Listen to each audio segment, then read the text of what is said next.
Hello there! So ayan guys, for today's video, magluluto ako ng sinigang sa hipon with pusit. Yes po, pinagsama yung pusit at hipon. So bali, first time ko din to guys. So ayan, meron tayong hipon at pusit. So ito yung ating mga ingredients. Sampalok mix, sibuyas. Meron din tayong okra, tapos kangkong, sigarilyas, at meron din tayong young corn.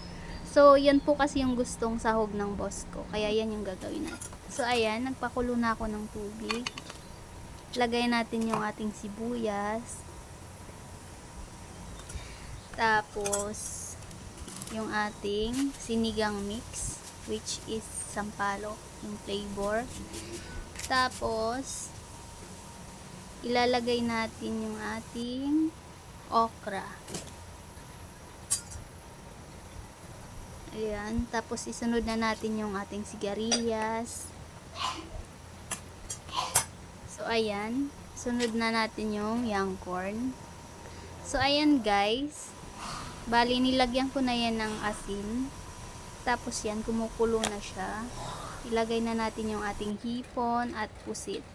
So bali ayan na nga siya guys, luto na siya yung pusit at hipon. So pakuluan lang natin ng saglit. Tapos, pwede na siyang i-serve. So, ayan guys. Ready to serve na siya ang ating sinigang sa hipon with pusit. Thank you for watching. Please like